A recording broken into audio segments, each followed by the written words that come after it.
사랑하는 여러분, 한 주 평안하셨나요? 다행이네요. 여러분의 기도와 마음 정성으로 잘 다녀오겠지만 갔다 와 보니까 평안하지가 않은 것 같네요. 이번 독일 방문은 평양 노예와 독일에 있는 루드비 히스부르크라는 노예와 이제 함께 교류하는 거예요. 뭐냐면 평루 해갖고 평화통일을 위하여 평양노예와 루드비 히스부르크가 함께 교류하면서 서로 1년은 독일을 가고 또 한 해는 한국으로 오고 해서 서로 교류하면서 그들의 신앙, 그들이 어떻게 살아가고 있나 노예와 교회와 가정들을 탐방하는 시간이에요. 그런 시간을 제가 여러분들 덕분에 잘 갔다 왔습니다. 독일이 2차 세계대전 후에 분할하게 됩니다. 그래서 49년에 동독과 서독 이렇게 이 나라가 수립되게 돼요. 근 89년이니까 몇 년이지? 한 40년이 흐른 건가요? 89년 11월에 어떤 일이 벌어지냐? 그 베를린 장벽이 무너지는 거죠. 그래서 90년도에 10월 3일 날 이제 완벽하게 서류적으로 나라가 하나가 되는 역사적인 날이었습니다. 그래서 이 독일이 그러한 거를 겪어봤기 때문에 교회적으로 기도를 많이 하고 하나님이 원하는 것은 평화잖아요. 그래서 한국교회가 유일하게 분단 국가니까 우리 평양노예는 또 평양에서부터 시작된 거예요. 그러기 때문에 이제 제가 소속된 데가 평양노예거든요. 그래서 저희랑 뜻깊은 2013년도에 교류를 맺게 됐습니다. 환경적으로는 제가 갈 수가 없었어요. 치아 이 대수술 받은 거를 실밥을 풀고 그 다음날 간 거기 때문에 제가 잇몸이 많이 안 좋은 상태에 정말 주님께 기도하고 여러분의 기도로 14시간의 시간을 가야 되기 때문에 기압 때문에 많이 힘들었는데 약을 의존해서 그래도 지혜롭게 잘 하고 왔습니다. 평양노예 잔치에 참여했듯이 여러분들 인생에 살면서 여러분도 초대와 잔치에 참여해 보신 적이 많으실 것이에요. 그죠? 결혼식 잔치도 있고 또 뭐 졸업식도 있고 생일도 있고 해갑도 있고 뭐 여러 가지가 있었을 것입니다. 저는 요번에 독일을 방문하면서 홈스테이, 그 집에 머무르는 거예요. 홈스테이라는 것을 처음 해봤어요. 외국을 조금 나가봤지만 기관이랑 호텔이나 단체로는 묵어봤지만 저 혼자 그 홈 그라운드에 있는 그분들하고 있어 본 게 처음이에요. 그래서 참 두렵기도 했지만 감사하게도 사역이 바쁘고 일정과 몸과 정신이 바쁘다 보니까 준비도 못하고 걱정도 못하는 채 비행기를 타고 갔습니다. 그러면서 이제 시차 적응도 문제고 문화 차이도 문제고 짧은 언어도 문제고 이제 그러한 마음으로 그것을 갔습니다. 그런데 이제 비행기를 타고 내리니까 14시간 정도 걸려요.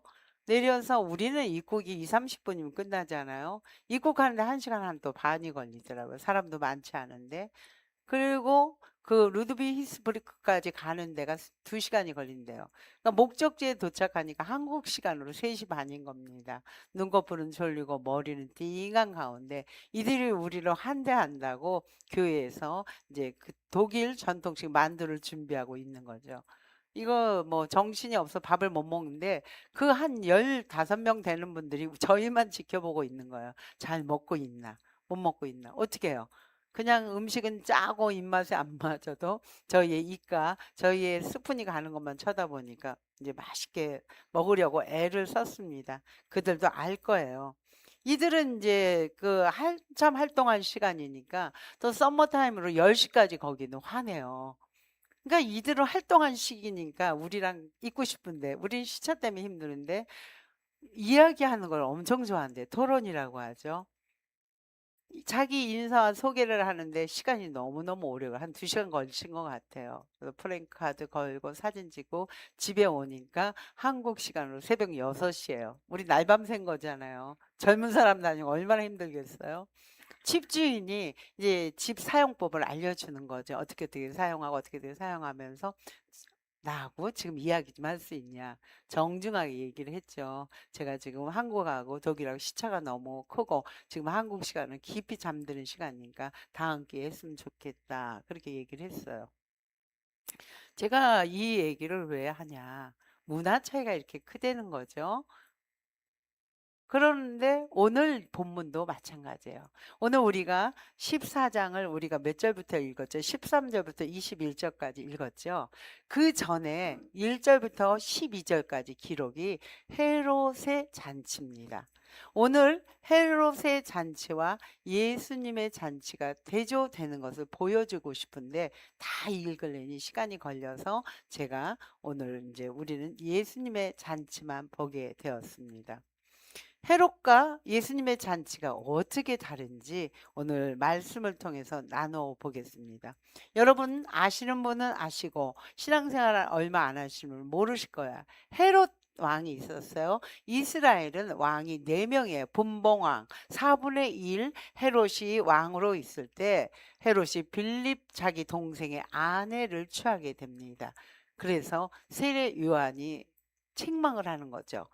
안 된다 이거는 왕이 돼서. 근데 이유가 있었어요. 헤로디아라는 여자가 족보가 좋기 때문에 좋은 족보의 가문을 얻기 위해서 가문을 사기 위해서 그 헤로디아하고 정치적인 목적으로 헤롯이 결혼을 하게 됩니다. 그래서 요한을 옥에 가둬요. 세례 요한, 예수님을 준비한 요한이죠. 옥에 가두는데 어느 날 헤롯의 생일날입니다. 연회석이 벌어지는 거죠.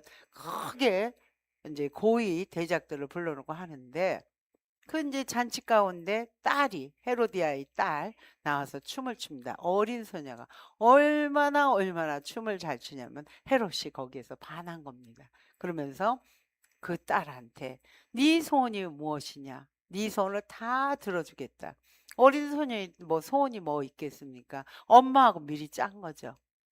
세례 요한의 목을 베어서 그릇에 담아오게 합니다.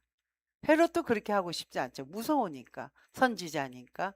그러나 자기가 말한 왕의 체면과 자기가 맹세한 게 있기 때문에 그것을 시행합니다. 비극적인 일이 벌어지는 거죠. 헤롯을 통하여 하나님이 보낸 선지자가 목이 베서 생명이 훼손되는 일이 벌어지는 것입니다. 이렇게 무엇을 바라보는 관점에 있어서 비극적이 되느냐 아니면 희극적이 되느냐를 오늘 성경을 통해 보여주십니다. 이 소식을 들은 예수님이 배를 타고 가십니다. 이 소식을 듣고 자기를 위해 앞서 준비된 선지자가 이렇게 죽임을 받았던 것을 듣고 사역을 멈추고 배를 타고 한적한 곳으로 가고 있는 중입니다. 어디로 가고 있냐? 오늘 여러분들이 읽었듯이 빈들입니다. 빈들로 갑니다. 빈들로 가는 것은 쉬고 싶어서 또는 위험으로부터 피신하기 위해서 또는 하나님 앞에 집중하여 기도하는 시간을 갖기 위해서 예수님은 떠난 것입니다. 그런데 이곳에 갔는데 예수님이 배에서 내리기도 전에 너무 많은 무리들이 와 있는 거예요. 예수님은 배를 타고 갔는데 너무 많은 큰 무리라고 합니다. 오늘 성경에 읽었듯이 각 고을에 각 마을에 있는 사람들이 소문을 듣고 걷다 보니까 그 때를 지어서 걷는데 남자만 5천 명이라고 나와 있지만 그때 시절에 숫자를 세지 않은 여자와 어린아이까지 하면 10,000명에서 20,000명 정도 추산된다고 합니다. 왜 이 무리들이 이렇게 많은 무리들이 예수님을 따라 예수님보다 빨리 걸어왔을까요? 물론 우리 예수님이 영광스럽고 존중하고 예수님의 가르침 너무 놀랍고 예수님의 병고침에 놀라운 것도 있지만 이들은 유리하는 자들이라고 합니다. 다시 말해 방황하는 자들이라는 거죠. 지금으로 말하면 자기의 정체성을 찾지 못하고 자기의 직업이 없어서 이리저리 헤매고 병이 들린 사람들이라는 것을 내포한다는 것입니다. 왜? 우리 예수님의 시대상을 포도원 비유를 통해 얘기합니다. 시간이 없기 때문에 여러분들이 20장을 찾아보면 압니다. 포도원 비유를 통해서 그 시대의 애안을 우리 주님은 그들을 통해서 알고 계셨던 것입니다. 주님은 그들에게 왜 너희들은 내 시간을 뺏었어? 왜 내 기도하는 시간을 방해해? 나무라지 않고 그들을 향하여 보고 그들에게 나아갔다고 성경은 나와 있습니다.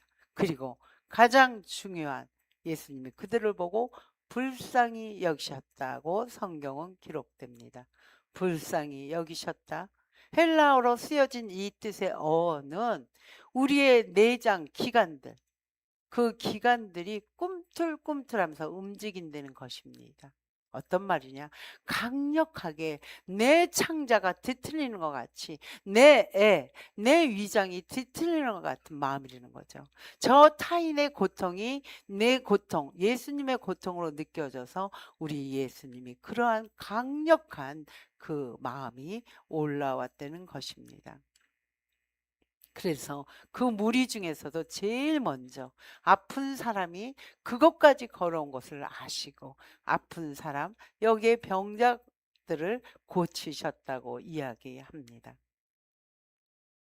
사랑하는 여러분, 주님 지금 우리 여기를 바라보고 계십니다. 어쩌면 이 자리에 안 계신 우리의 이어 공동체 식구들이 이 모습으로 각자의 집에서 모든 것을 포기하고 누워 계실 수도 있다고 저는 봅니다.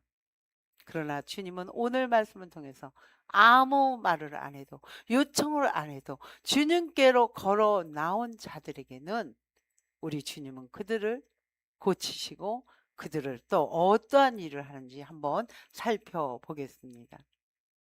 자동 반사적으로 우리가 요청 안 해도 주님께만 나오면 우리 주님은 이러한 일을 행하는데, 우리는 지금 주저하고 지금도 입을 해서 아니면 다른 모습으로 우리 예수님 앞에 걸어 나오지 않는 우리의 이어 공동체를 생각하며 같이 나오신 분들이 그들을 위해서 기도해 주셔야 됩니다.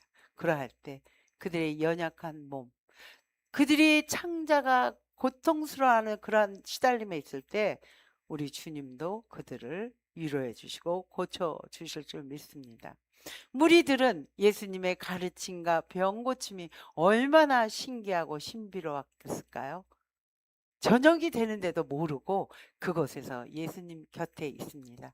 배고픈지도 모르고 예수님 턱 밑에서 그 많은 사람이 있는 상황입니다. 한번 상상해 보십시오. 그러나 그 중에 이 성경에는 안 나왔지만 빌립이라는 똑똑한 제자가 있습니다. 그 제자가 예수님 앞에 예수님 저들 배고프니까 각자 마을로 내려가 저녁을 사 먹게 하소서. 저녁이 이미 때가 됐습니다 하고 예수님 앞에 간청을 합니다. 너무너무 아주 최고의 초이스, 합리적인 대안을 한 거죠. 각자 나가서 각자의 수고로, 각자의 비용으로, 각자의 형편에 맞게 하는 거 아주 좋은 대답이지 않습니까? 지금 우리나라 지금 현대 신뢰로 보면 우리가 높은 사례에 올라갔어요. 2만 명이라는 숫자가 너무 좋다 보니까 저녁이 된 거예요. 내려오지 못한 거예요. 그 상황에서 어떻게 해야 될까요? 빨리 내려가서 밥을 먹든가 자기의 요기를 취하는 게 가장 합리적 대안인 것입니다. 그리고 그 제자는 그 남아있는 자들의 그 뒤까지 신경 쓰기 때문에 저는 훌륭하다고 생각할 수 있습니다. 그러나 우리 주님의 대답을 통해서 아니라는 것을 알 수 있죠. 오늘 뭐라고 합니까? 갈 것 없다. 너희가 주라. 한글 개역 성경에는 이렇게 나왔습니다. 질문한 너희들, 합리적 대안을 제시한 너희들, 그대들 너희가 주라. 우리 주님은 이렇게 역설적으로 말씀하십니다. 이어하우스 이어교회가 3년이 되다 보니까 이제 많이 알게 돼요. 서로가 서로에게.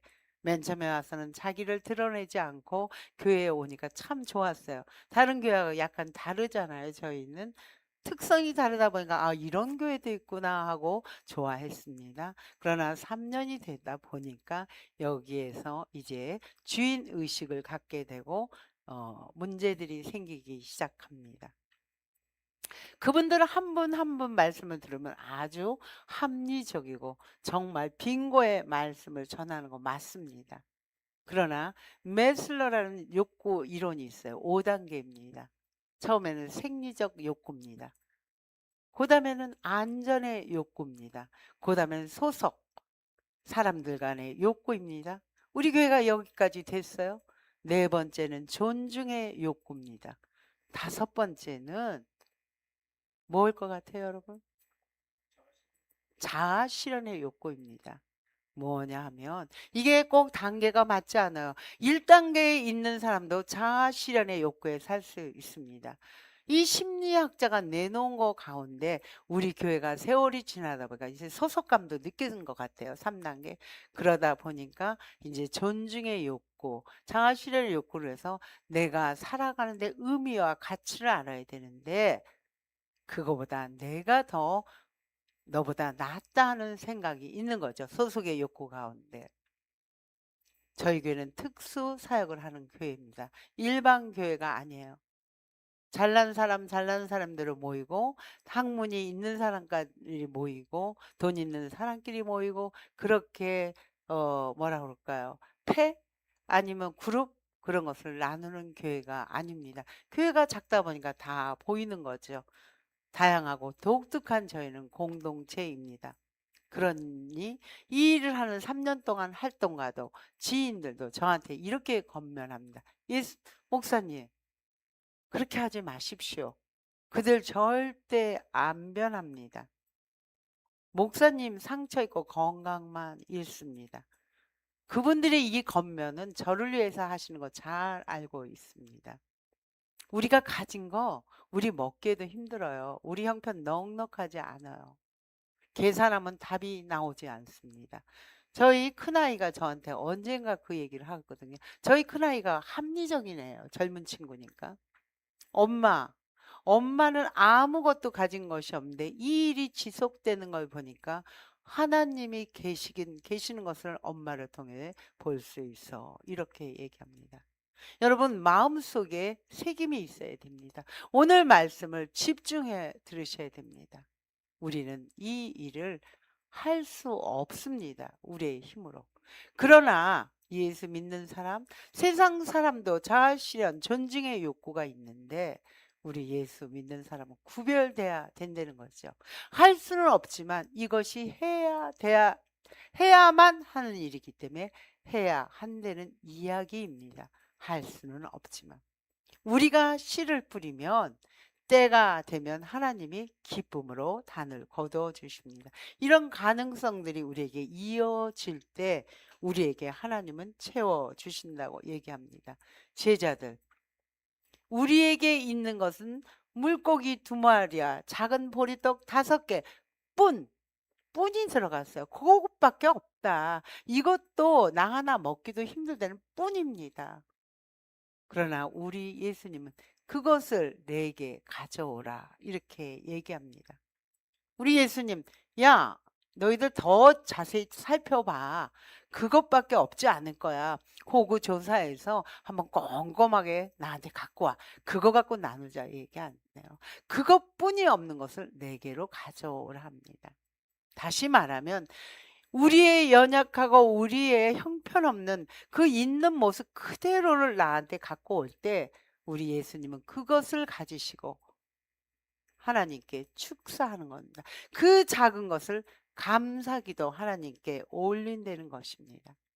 그러기 전에 한 것이 있어요. 10,000명, 20,000명이 되는 50명, 100명을 둥그랗게 앉히라고 합니다. 제자한테. 여러분 한번 상상해 보세요. 잔치집에 갔을 때는 음식이 먼저 준비되어 있지 않습니까? 예수님이 그 말을 할 때 자리에 앉으라고 할 때까지 음식은 준비되지 않았습니다. 왜 성경에 이 말씀을 기록했나? 이렇게 앉는 게 아니고 둥그렇게 여러분 앉은 걸 한번 상상해 보세요. 마주 볼 수 있어요. 한 명도 배제되지 않고 이쪽 저쪽 앞쪽 뒤쪽 모든 사람을 마주 볼 수 있는 겁니다.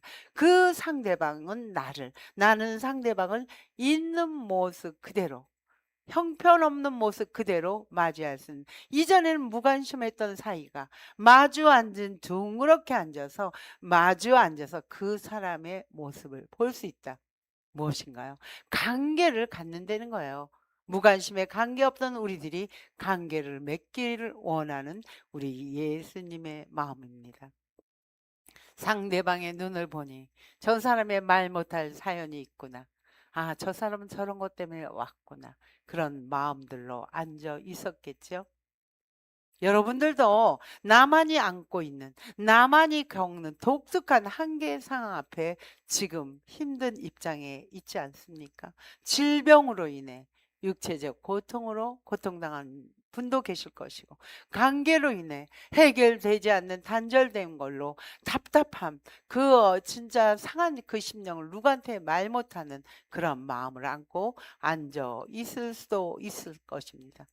또 어떤 분은 경제적 압박으로 내가 이렇게밖에 안 되는 허무함과 공허함으로 모든 손을 내려놓고 가슴 시리게 앉아 있는 분도 계실 것입니다. 그러나 오늘 성경을 잘 보세요.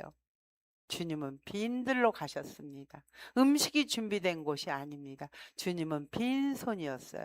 주님의 빈손에 우리의 있는 모습 작은 것을 내놓을 때 그걸로 하늘에 축사하십니다. 우리의 내놓는 헌신, 하나님은 크고 화려하고 많은 것을 원하지 않는다는 것입니다. 그리고 자세히 한번 보십시오. 예수님이 시작되는 겁니다. 18절 여러분 한번 눈으로 보세요. 이 기적은 우리가 행하는 게 아니고 4번의 동사가 나옵니다. 동사, 품사로서 움직인다는 거예요. 행동한다는 거예요. 사물이나 사람이. 어떻게? 우리 예수님이 받으십니다. 보리떡 5개와 물고기 2마리를 받으시고 축사하십니다. 누구에게? 하나님에게. 그리고 그것을 떼어 제자에게 주시고 제자들은 그것을 받습니다. 이렇게 하나님이, 우리 예수님이 4번의 움직임이 있다는 것입니다. 기독교 신앙은 말만 하는 게 아니고 이렇게 행동하는 신앙을 우리 예수님이 친히 보여주십니다. 여러분, 저도 그랬어요. 이어 교회를 세우고 오직하면 제가 목걸이를 물고기 목걸이를 하고 다니겠습니까? 힘들 때마다 물고기를 하고 이어 하나님 500이어의 기적을 보여주십시오. 이렇게 목걸이를 달고 듯이 500리어의 기적에만 관심이 많았습니다. 그래서 500리어가 축사 전인가 아니면 축사 후인가 아니면 앉혀 놓았을 때 이미 옆에 있었을까, 이 기적에 몰두했습니다. 그러나 500리어의 기적은 사복음서에 다 있습니다. 그러나 기적이 나타나는 순간은, 장면은 어느 장에도 없습니다. 주님은 이것에 관심이 있는 것이 아닙니다. 그러나 우리는 이 기적에만 관심이 있습니다. 주님의 관심은 어디에 있느냐? 손에 있습니다. 가져온 손, 예수님의 손으로 제자들에게 떼어주는 그 손에 관심이 있는 것입니다. 떼어주는 작은 떡 조각 하나가 이어지는 것입니다. 예수님의 손에서 제자의 손으로, 제자의 손에서 우리의 사람의 손까지 왔습니다. 기적은 우리 손에서 시작된 것이 아닙니다. 우리는 대신 이어줬다는 것밖에 아무것도 없습니다. 그러면 지금 빵 조각 어디쯤 있을까요? 빵 조각이 어디쯤 가고 있을까요? 20절 한번 보겠습니다. 다 배불리 먹고 남은 조각이 12강주리가 되더라. 이렇게 써 있습니다. 이번 독일을 방문한 저는 독일 여성 70대 초반의 하르베 여성을 만나게 됐습니다. 그 여인을 통해서 제가 배불리 먹고 남은 조각을 가지고 왔습니다. 첫날 저는 시차로 한국에서 와서 잠도 못 자고 일주일 내내 밤낮이 바뀐 채로 강행군을 했습니다. 이 여인을 처음 만났을 때 12시가 다 될 텐데 이제 목욕탕 사용하는 법, 잠자는 법, 뭐 내일 몇 시에 식사하는 법 스케줄을 주더라고요. 그러면서 겸손하게 저한테 이야기하고 싶다고 또 청하는 거예요. 그래서 제가 어 정중하게 거절을 했는데 마지막 날이었어요. 여인이 이야기해도 되냐고. 근데 제가 정말 힘들어서 자고 싶더라고요. 그런데 두 번은 거절을 못하고 마지막 날이니까 오케이를 했습니다. 따로 한적한 곳에 응접실이 있는 걸 몰랐어요. 응접실을 데려가서 촛불을 켜고 따님이 악기를 연주하는 거예요. 행이라는 악기래요. 스위스에서 제작한 스위스 악기인데 그걸 통해서 악기를 해주는데 정말 너무너무 좋았어요. 그러면서 그분이 이제 하는 걸 제가 번역기를 통해 들어보니까 심신안정, 명상을 하는 악기라고 합니다. 그러면서 저를 한다면서 촛불을 켜고 간단한 다가를 준비하고 저하고 2시간을 번역기를 통해서 이런 얘기 저런 얘기를 했습니다. 그럼 제가 물었죠. 왜 이런 일을 하냐? 이것을 하기 위해서 시간을 들여야죠. 헌신해야 되죠. 이 사람도 문화 차이가 있죠. 또 자기가 운전하고 다니니까 모든 물질적, 경제적인 것도 소비해야 됩니다. 이 일을 하는 방향, 이 일을 하는 당신의 마음이 어떤 것에 동요돼서 이 일을 하십니까? 하니까 이런 말을 하는 거예요. 나는 사람이 좋다. 이방인이 우리 게스트하우스에 와서 게스트하우스를 돈을 받고 하는 곳이 아닙니다. 와서 이 사람이 여기서 참심을 얻고 이 사람이 자유를 얻고 여정 중에 이 사람이 여정 가운데 몰입할수록 나는 옆에서 도와주는 역할을 그 사람이 여기 와서 행복을 얻고 다시 돌아가는 게 자기가 보람을 느낀다고 그 이야기를 하고 있더라고요. 오늘 제목같이 이 사람이야말로 사람을 사랑하는 사람이 아닐까 생각해 봅니다. 여러분 말씀을 정리해 봅니다. 헤롯의 잔치는 자신만을 위한 것입니다. 사람들의 체면, 자기가 한 맹세 때문에 사람을 죽이는 일을 합니다. 나만 행복하면 되는 것입니다. 예수님의 잔치는 약한 자들, 고관 대적이 아닙니다. 힘든 자들을 불러 모아 그들의 생명에 살리는 일을 한다는 것입니다. 그들을 거만하게 수시적 관계에서 그들을 함부로 대하는 것이 아니고 그들에게 따뜻하고 그들을 생명이 살아날 수 있도록 일컬어 주는 우리 예수님의 잔치입니다. 오늘 이 말씀을 들은 여러분, 저도 여러분들한테 고백합니다. 저도 영과 육이 배고픕니다. 여러분들도 영과 육이 배고프시죠? 서로 갈 때는 황폐한 삶을 살 수밖에 없습니다. 그러나 서로 나눌 때는 우리 둘이 우리 여러분들 우리 이어 공동체가 풍성하게 돼서 사람이 살아나는 곳이 된다는 것입니다. 잘 기억하십시오. 예수님은 지금도 여전히 우리의 있는 모습 그대로를 사랑하시며 우리를 바라보시며 우리에게 생명을 맡기시며 맡긴 생명을 우리 주님의 능력으로 채워주신다는 것을 마음에 새김이 되기를 소망합니다. 기도하겠습니다. 좋으신 아버지 감사